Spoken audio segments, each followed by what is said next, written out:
తిరుపతి జిల్లా వెంకటగిరి ఎమ్మెల్యే కురుగుండ్ల రామకృష్ణ రోజు ఒక ప్రభుత్వ కార్యాలయాన్ని ఆకస్మిక తనిఖీలు చేపట్టడం ద్వారా సర్వదా చర్చనీయాంశంగా మారింది.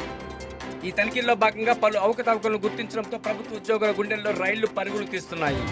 ఎప్పుడు ఏ శాఖ పైన తనిఖీలు చేస్తారో అర్థం కాక ఉద్యోగులు అయోమయంలో పడ్డారు.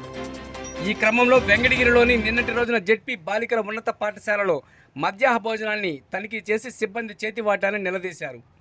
అనంతరం నేడు బంగారుపేటలోని ప్రాథమిక ఆరోగ్య కేంద్రాన్ని తనిఖీ చేసి అక్కడ గర్భిణీలు బాలింతలకు అందిస్తున్న వైద్య సేవలను, అంగన్వాడీ పౌష్టికాహార తీరును అడిగి తెలుసుకున్నారు.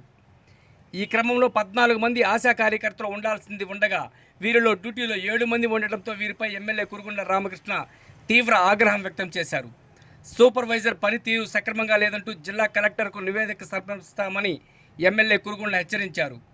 ఈ కార్యక్రమంలో మున్సిపల్ కమిషనర్ కిరణ్ కుమార్, పట్టణాధ్యక్షులు అవ్వారు సత్యనారాయణ, డాక్టర్ జినిత తదితరులు పాల్గొన్నారు.